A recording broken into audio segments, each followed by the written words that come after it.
बिस्मिल्लाहिर्रहमानिर्रहीम। अस्सलाम वालेकुम नादरीन, आप यूट्यूब चैनल देख रहे हैं। मैं इमरान खान हूँ। मिफ्ता इस्माइल साहब के हवाले से एक दावा सामने आया कि उनके एस्टेब्लिशमेंट के साथ बहुत तगड़े ताल्लुकात थे या हैं और उनकी वजह से उनको परवाह नहीं थी। देखिए, हम कुछ चीज़ें बड़ी क्लियर कर देते हैं। मामला ऐसी जगह पहुँच गए हैं कि क्लैरिटी होना ज़रूरी है। वाकई में मिफ्ता इस्माइल साहब के जनरल कमर जावेद बाजवा के साथ अच्छे ताल्लुकात थे और जनरल कमर जावेद बाजवा साहब जब भी मुलाकातें करते थे सहाफ़ियों के साथ या बाकी लोगों के साथ, तो वो क्लियरली कहते थे कि ये बात मुझे मिफ्ता इस्माइल ने बताई है। कई मरतबा उन्होंने कोट किया कि ये वाली बात मुझे मिफ्ता इस्माइल ने बताई है। गो उन्होंने ये कभी नहीं कहा कि मेरे मिफ्ता इस्माइल से अच्छे ताल्लुकात हैं, लेकिन मिफ्ता इस्माइल साहब ये क्लेम करते रहे हैं कि उनके जनरल बाजवा के साथ अच्छे ताल्लुकात हैं और बहुत सारे लोग ये जानते हैं कि उनके जनरल बाजवा के साथ मुलाकातें और अच्छे ताल्लुकात रहे हैं। और जनरल बाजवा अक्सर जब कोई इंफॉर्मेशन देते थे मईशत के बारे में, तो वो यानी एक वाक़या तो मुझे बड़ी अच्छी तरह याद है कि जनरल साहब कह रहे थे कि इसहाक डार ने पाकिस्तान की इकॉनमी को तबाह कर दिया।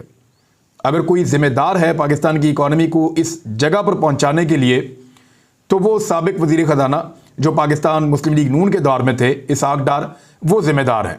और जनरल कमर जावेद बाजवा बड़ी कन्विक्शन के साथ ये बात कर रहे थे। तो जब ये बात आगे बढ़ी तो जनरल साहब ने ये कहा कि जब मिफ्ता इस्माइल वज़ीर ख़जाना थे तो उस वक्त वो हमारे पास आए थे, तो उन्होंने मुझे बताया था कि दुआ करें कि हमारी हुकूमत ना आए पाकिस्तान में। ये 2018 वाले इलेक्शन से पहले की बात मैं आपको बता रहा हूँ कि 2018 के इंतखाबात से पहले मिफ्ता इस्माइल साहब ये कह रहे थे उस वक्त के आर्मी चीफ को, जनरल कमर जावेद बाजवा साहब को, कि दुआ करें हमारी हुकूमत ही ना आए। तो उन्होंने कहा कि आपकी पार्टी इलेक्शन लड़ रही है, आपको तो हुकूमत में आना हर पार्टी की ख्वाहिश होती है। तो मिफ्ता साहब ने यह फरमाया जनरल कमर जावेद बाजवा साहब को कि इस वक्त इकॉनमी की जो हालत है, जिसकी भी हुकूमत आई 3 साल तक कमर ही सीधी नहीं हो सकेगी। हमने इस किस्म की माइंस बिछा दी हैं इकॉनमी में, डार साहब जो करके गए हैं इस मुल्क की इकॉनमी के साथ, और जो अब ज़बरदस्ती करवाया जा रहा है, जो भी हुकूमत आएगी 3 साल तक उसकी कमर सीधी नहीं होगी। वो 3 साल इमरान खान ने गुजारे हैं, कमर सीधी ना होने वाले 3 साल। बल्कि उन 3 सालों के अंदर इमरान खान साहब को कोरोना का भी सामना करना पड़ा, आलमी वबा का।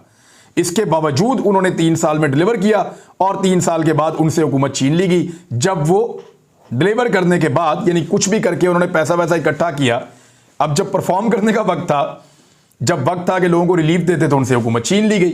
और फिर पाकिस्तान में लोग इतने नाराज हुए और कॉन्फिडेंस इतना ज़्यादा लोगों का गिर गया कि पूरी की पूरी इकॉनमी का पट्टा बैठ गया और तब से लेकर अब तक कंट्रोल नहीं हो रहा।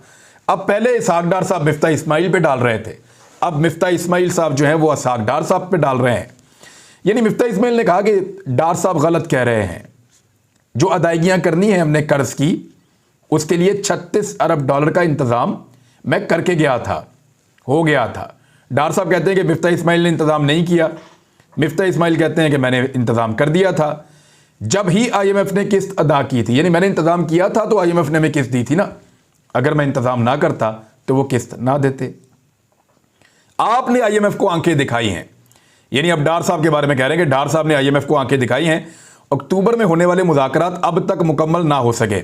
यानी डार साहब वो आदमी हैं जिन्होंने आकर क्लेम किया कि मेरा बड़ा तजर्बा है, मेरा कई दहाइयों का तजर्बा है IMF के साथ डील करने का, तो मसला ही कोई नहीं है। दहाइयों का तजर्बा है, बड़ा लंबा तजर्बा है, IMF के साथ लंबा डील करता चला आ रहा हूं, डार साहब ने फरमाया। अब हालात ये है कि अक्टूबर में मुज़ाकरात नहीं हुए, नवंबर में नहीं हुए, दिसंबर में भी नहीं हो रहे, जनवरी में उम्मीद है कि मुज़ाकरात होंगे। 1 तिमाही का डिले हो गया IMF के साथ बातचीत आगे बढ़ने में। और डार साहब को खुश करने के लिए, उनकी काबिलियत दिखाने के लिए जबरदस्ती कुछ चीजों को आर्टिफिशियली कंट्रोल किया गया। ये मिफ्ता इस्माइल साहब ने पोल खोल दिए हैं, ये मैं आपको भी दिखाता हूं। मुस्लिम लीग नून में समझदार लोग जो जानते हैं कि डार साहब गलती कर रहे हैं, ये सबको पता है। ये क्लेम किया है मिफ्ता इस्माइल साहब ने, उन्होंने कहा IMF को साथ रखना है तो एक्सचेंज रेट अपनी मर्जी का नहीं रख सकते। अब ये क्या होता है जरा समझ लें आप।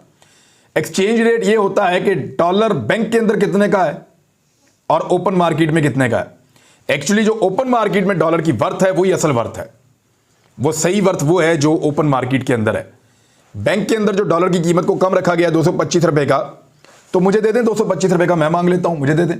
कोई और मांगता है उसको दे दें, XYZ कोई और मांगता है उसको दे दें, नहीं देंगे। वजह यह है कि जो उसकी सही प्राइस है वो 250 रुपए से ऊपर की या उसके आसपास की है और वो ओपन मार्केट के अंदर उतने का बिक रहा है। तो बैंकिंग चैनल से डॉलर जो पाकिस्तान भेजते हैं, वो कोई पागल तो नहीं है कि वहां से अगर मिसाल के तौर पे $1 भेजा उन्होंने, तो यहां पे 225 रुपए पाकिस्तान में मिलेगा, उसके लिए वो टैक्स भी पे करेंगे। लेकिन अगर कोई बैंकिंग चैनल के बगैर भेजता है तो उसको 250 रुपए मिलेंगे, यानी वो 25 रुपए ज्यादा ले रहा है और टैक्स से भी बच रहा है। तो लोग हवाला और हुंडी का इस्तेमाल तब करते हैं जब एक्सचेंज रेट के अंदर फर्क बहुत ज्यादा हो जाता है। इतनी सी बात डार साहब को समझ नहीं आ रही, समझ तो आ रही है, लेकिन अपनी जिद पूरी करने के लिए, अपनी जिद पे डटे रहने के लिए, अपनी जिद पर खड़े रहने के लिए कि मैं डॉलर को 200 का करके दिखाऊंगा, मसनूई तौर पे डॉलर को नीचे रोका हुआ है। और इसकी वजह से लोग अब हवाला और हुंडी के जरिए से डॉलर पाकिस्तान भिजवा रहे हैं कि हमारे घर वालों को ज्यादा पैसे मिल जाएंगे। यानी अगर हम बैंक के जरिए भेजेंगे 225 रुपए मिलेंगे, बैंक के बगैर भेजेंगे 250 रुपए मिलेंगे। तो क्यों ना हम 250 रुपए लें। ये कोई भी आदमी ऐसा ही करेगा, कोई भी आदमी ऐसा ही करेगा, नॉर्मल चीज है, दुनिया के किसी मुल्क में होगा, हर मुल्क के अंदर यही होगा। लेकिन डार साहब को जिद पूरी कर दी है कि मैंने इसको 200 पे लाना है। तमाम माशी माहिरीन तज्जियाकार मुत्तफिक हैं, इसहाक डार की माशी पॉलिसीज माशी बहरान को मुकम्मल तबाही की जानिब धकेल रही हैं। डॉलर की मौजूदा 250 रुपए की कदर को 200 रुपए से कम की जानिब ले जाने की जो जिद है वो मुल्क के लिए आफत से कम नहीं है। मिफ्ता इस्माइल साहब ने बड़ा खुल के बहुत सारी चीज़ों को बताया, लेकिन साथ ही साथ एक और चीज़ भी बताई है कि सऊदी अरब के जो वज़ीर हैं वो पूरे पाकिस्तान के बिहाफ के ऊपर IMF से मुज़ाकरात करते रहे हैं। सऊदी अरब हमारा दोस्त मुल्क है, बड़ा प्यार है उनके साथ, बड़ी मोहब्बत है उनके साथ, बड़ा उन्स है सऊदी अरब के साथ। लेकिन ये तो नहीं हो सकता कि सऊदी अरब हमारे बिहाफ के ऊपर IMF के साथ डील करे। ये तो हमारी कैपेसिटी से क्या बाहर हो गया IMF। अब सऊदी अरब पाकिस्तान के बैंकों में पैसे रखता है, ये उनकी बड़ी मेहरबानी है, लेकिन हम खुद कफील कब होंगे, कब इन पैसों से हमारी जान छूटेगी? नहीं छूट पा रही, लगातार नीचे से नीचे जाते चले जा रहे हैं। और ये दौर तो सबसे मुश्किल अदवार में से एक है। इकोनॉमी की हालत ये हो गई है कि जो बड़ी बड़ी सनतें हैं पाकिस्तान की, उनमें पैदावार या तो कम हो रही है या ख़त्म हो रही है। मैं आपको चंद मिसालें देता हूँ और ये मिसालें आपको बता देंगे कि पाकिस्तान के अंदर कौन कौन सा कारोबार कितना कम हुआ है। जो ऑटोमोबाइल इंडस्ट्री है, गाड़ियाँ मोटरसाइकिलें ये बनाना, इसमें 31% तक कमी आ गई है। जो टेक्सटाइल इंडस्ट्री है पाकिस्तान की, जो पाकिस्तान का 60% एक्सपोर्ट करता है, उसमें लगभग 25% तक की कमी आ गई है। मशीनरी और आलात बनाने वाली जो पाकिस्तान की इंडस्ट्री है, उसमें 38% तक कमी आ गई है। लकड़ी की मसनूआत, लकड़ी से जो चीज़ें बनती है, मैन्युफैक्चरिंग होती है, उसमें लगभग 82% तक कमी आ गई है। कंप्यूटर, इलेक्ट्रॉनिक्स और ऑप्टिकल मसनूआत के अंदर 26% तक की कमी आ गई है। जबकि दवा साजी जो अद्वियात बनती हैं, वो तो फैक्ट्रियां बंद हो रही हैं। अब पाकिस्तान में बचा ही नहीं है सामान, रॉ मटेरियल नहीं है। 2 हफ्ते के बाद बिल्कुल ख़त्म हो जाएगा, बल्कि अब तो और कम दिन रह गए हैं, 10 दिन में ख़त्म हो जाएगा। दवाइयाँ हमारे पास सिर्फ 1 महीने की बाकी हैं। जान बचाने वाली अद्वियात की किल्लत हो जाएगी अगर पाकिस्तान को पैसे ना मिले तो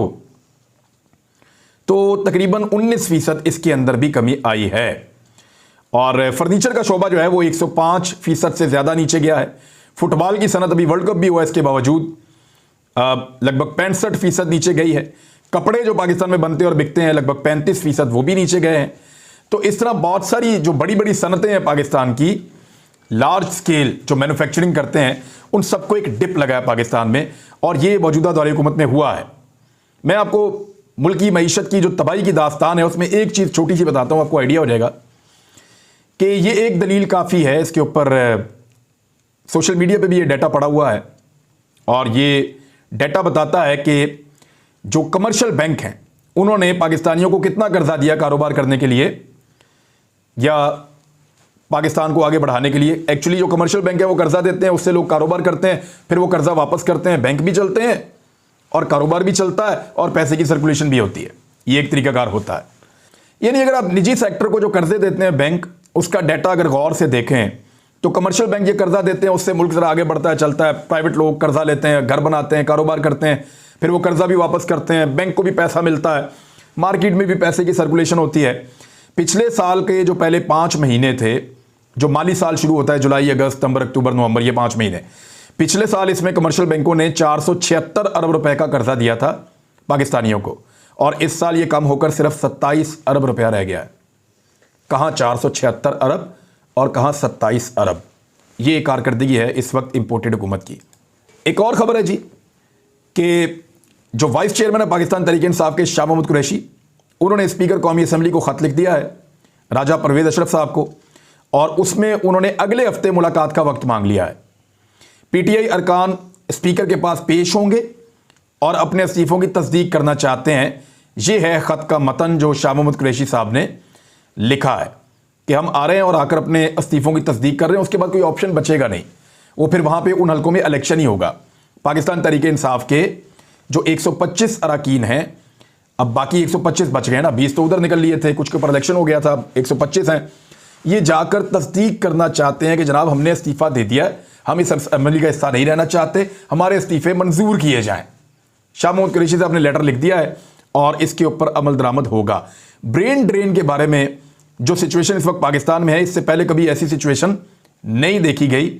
ये खबर जो है बिजनेस रिकॉर्डर ने छापी है और लगातार इसके ऊपर मैं बात कर रहा हूं कि पाकिस्तानी जो दिमाग वाले पाकिस्तानी हैं, सरमाए वाले पाकिस्तानी हैं, जो पाकिस्तान को चलाने का काम कर सकते हैं, ये ज़हीन लोग पाकिस्तान को छोड़कर जा रहे हैं। अगर आप पिछले कई सालों का डाटा देखें तो सिर्फ PMLN के दौरे हुकूमत में 2015-16 में बड़ी तादाद में लोग पाकिस्तान से बाहर गए थे, और अब 2022 में लोग उतनी बड़ी तादाद में पाकिस्तान से बाहर जा रहे हैं। और ये पिछले 8 महीनों की कारकर्दगी है, 7.5 लाख लोग पाकिस्तान छोड़कर बाहर निकल लिए। इनमें डॉक्टर्स हैं, इंजीनियर्स हैं, बाकी लोग हैं। देखिए, लेबर तो बाहर जानी चाहिए, बहुत बड़ी तादाद में जानी चाहिए, और स्किल्ड लेबर जानी चाहिए। ज़र मुबादला आता है पाकिस्तान में, लेकिन जो ब्रेन ड्रेन है वो नहीं होना चाहिए। और अनफॉर्चुनेटली इस मरतबा जो अदाद शुमार आ रहे हैं वो ब्रेन ड्रेन हो रहा है और वो नहीं होना चाहिए। बदकिस्मती ये है कि पाकिस्तान अपनी खारजा पॉलिसी में ऐसा लगता है मुकम्मल तौर पे नाकाम है।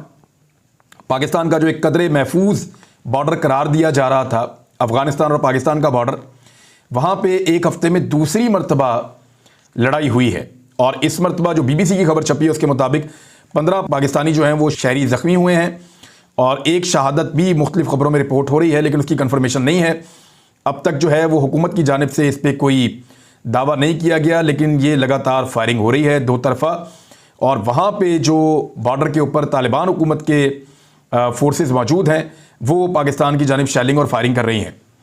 देखिए, ये इंतहाई संजीदा और हसास मामला है। अफगानिस्तान पाकिस्तान का एक हमसाया मुल्क है, वहाँ पे जब जब हालात ख़राब होते हैं उसका असर पाकिस्तान पर आता है, और ये बॉर्डर पाकिस्तान के लिए बहुत हसास है। पाकिस्तान की तवज्जो ज़्यादातर इंडियन बॉर्डर की तरफ रहती है और वहीं पर रहनी चाहिए। ये अफगानिस्तान वाला मामला अमन के साथ हल होना चाहिए। पाकिस्तान की ये बड़ी लंबी ख्वाहिश है, ज़िया दौर से, बेनज़ीर दौर से, नवाज शरीफ दौर से, इमरान खान दौर, परवेज़ मुशर्रफ दौर। लेकिन माजी में मुख्तलिफ रिपोर्ट्स के मुताबिक इंडिया ने बहुत सारे कैंप्स बनाए थे इस खत्ते के अंदर, पाक अफगान बॉर्डर के साथ साथ, और ये जो कैंप्स इंडिया ने बनाए थे उसकी वजह से पाकिस्तान में दहशतगर्दी आती थी। अब कुछ रिपोर्ट्स ऐसी हैं कि इंडिया रीएक्टिव कर रहा है अपने आप को दोबारा से अफगानिस्तान में, और पाकिस्तान के पास जो एक अपॉर्चुनिटी थी कि इस एरिया को एक महफूज एरिया बनाया जाए अफगानिस्तान की हुकूमत के साथ मिलकर, वो अपॉर्चुनिटी ऐसा लगता है कि पाकिस्तान की मौजूदा हुकूमत की ये कैपेसिटी नहीं है कि उससे फ़ायदा उठाए। तो इसको नहायत संजीदगी से हसास मामले को देखना होगा और आने वाले दिनों में इस पर काम करने की ज़रूरत है। दूसरी जानिब इमरान खान साहब ने मुशावरत अपनी मुकम्मल कर ली है, और क्योंकि हफ्ते वाले दिन उन्होंने जलसा करना है और उसमें उन्होंने अनाउंस करना है कि कब वो असम्बलियाँ तहलील करेंगे, और उनके लोग जाकर स्पीकर कौमी असम्बली को भी इस्तीफ़े फ़र्दन देकर आएंगे। लेकिन इसमें एक प्रोपेगेंडा किया जा रहा था और अदालत के पास भी गालिबन गलत इन्फॉर्मेशन थी, फवाद चौधरी साहब ने उसकी तस्दीक करवाई है। प्रोपेगेंडा ये किया जा रहा था कि पाकिस्तान तहरीक-ए-इंसाफ के लोगों ने इस्तीफ़े तो दे दिए हैं, असम्बली में जा नहीं रहे, लेकिन वो तनख्वाहें ले रहे हैं। तो इस पर फवाद चौधरी साहब ने स्टेटमेंट दिया है कि हमने कोई तनख्वाह नहीं ली, और हमारे जो रुकन हैं उनको अप्रैल के बाद से किसी भी PTI रुकन को तनख्वाह नहीं मिली। चेक किया जाए, हमारी तनख्वाहें निकाल कर खा तो नहीं गए, और मुमकिन है कि जो गैर मुल्की दौरे किए जा रहे हैं वो हमारी तनख्वाहों के पैसों से किए जा रहे हों।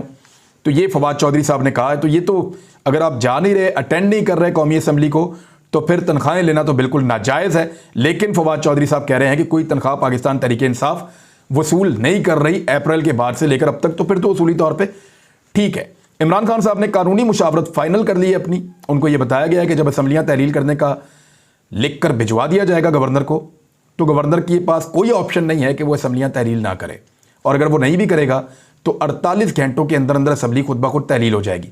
असम्बली तहलील की समरी भिजवाए जाने के बाद जब परवेज़ इलाही समरी भेज दें तो उसके बाद ये ऑप्शन ख़त्म हो जाती है कि आप तहरीक अदम एतमाद लेकर आएँ, क्योंकि उसके बाद ये कंसिडर हो जाता है कि अब ये असम्बलियाँ तहलीली होनी है या आप एतमाद का वोट लेने के लिए कहें। तो जो PDM की हुकूमत है, वफाकी हुकूमत, उनको अगर रास्ता रोकना है इस वक्त तो यही एक तरीका है जिससे वो रास्ता रोक सकते हैं। दूसरी जानिब कुछ ऐसी खबरें भी चल रही हैं कि मुशावरत हो रही है और इस बात को तय करने की कोशिश की जा रही है कि PDM की तमाम जमातें एक ही इंतखाबी निशान पर इमरान खान के खिलाफ इलेक्शन लड़ लें। अब ये इसके ऊपर इनका इंतखाबी निशान क्या होगा, क्या होना चाहिए, आप भी अपनी राय दे सकते हैं।